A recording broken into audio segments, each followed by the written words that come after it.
Good morning, my brothers and sisters. Welcome to episode number 49 in Be With Me. We're officially in the book of Hebrews. Today's title is going to be Gaining a Beginning. And specifically, we're going to look at a guy by the name of Sampson who gains a beginning, and to do so, he gives everything to gain this beginning. In fact, he's faithful to the end, even to his death, to gain a beginning. We're in the Hall of Fame of Faith. Our official verse is from Hebrews chapter 11, verse 32. And what more shall I say? For time would fail me to tell of Gideon, Barak, Sampson, ... There's more. And to find out about these guys, we have to go all the way back to the book of Judges.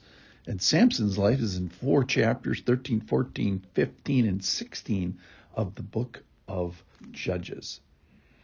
So he is pledged. It actually, the story of him starts with his parents, and an angel comes and says that this guy is going to be born, and he's pledged at birth to be this Nazarite, a guy you don't cut his hair, and is devoted to the Lord. No razor is going to touch his head until it does.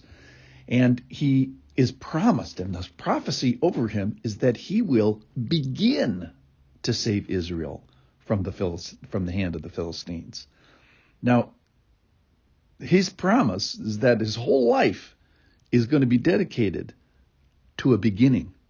Now, he's not going to see the end of it. That's the thing about him, is at the end of his life, his great conclusion is just a beginning. Also complicating the matters is the mercurial relationship that he has with the Spirit of God. Now, this time of Judges was the darkest time in Israel's history, and it says in the last days in the book of Joel, I will pour out my Spirit on all flesh. Well, this is before that time. And John 14:23 says, I will give you a helper to be with you forever. We will come to him and make our home with him. And this is before that time.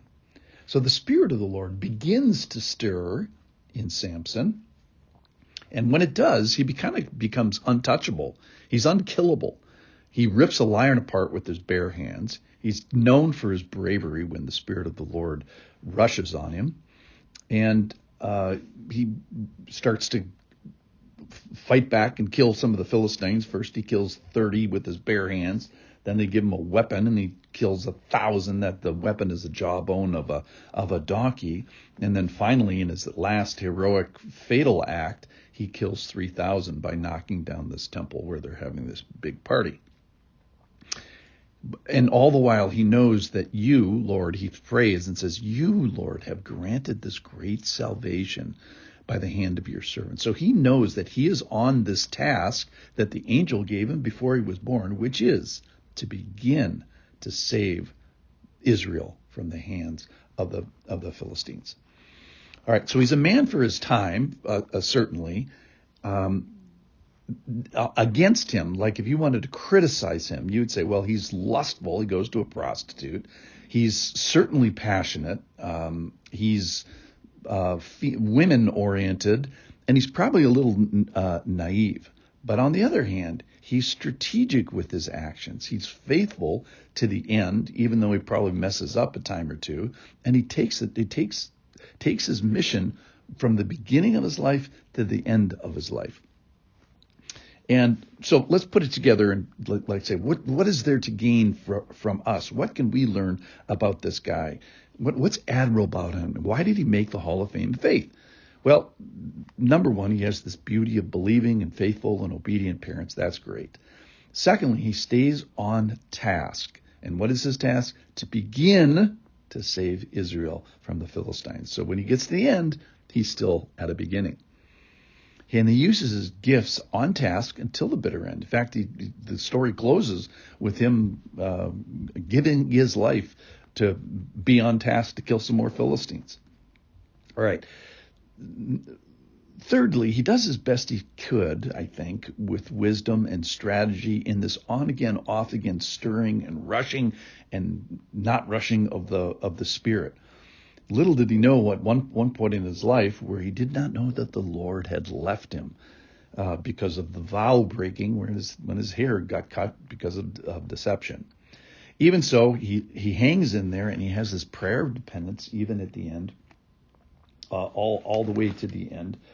16:28 says, "Then Samson called on the Lord and said, 'O Lord, please remember me and please strengthen me only this once.'"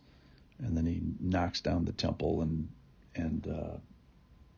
he dies, and 3,000 Philistines die.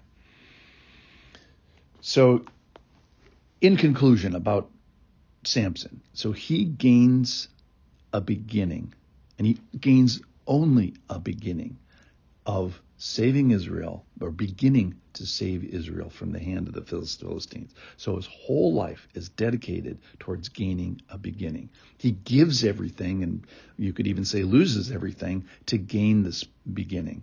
And he's faithful to the end to gain a beginning. So when the curtain closes on his life, he knows, even from when he was in the womb, that the job, as far as being saved from Israel, that task, is not going to be completed, that the bad guys are not going to be defeated, and that victory is still a ways off, which kind of sounds a whole lot like probably all of our lives, where we don't really see great victory even at the end.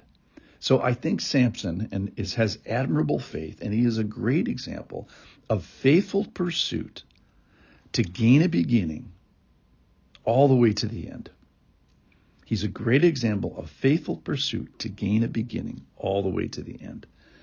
So the promise is that you're only going to get a beginning, and it's going to be in the context of rushing spirit and leaving spirit. And may we have a single focused faith like Samson.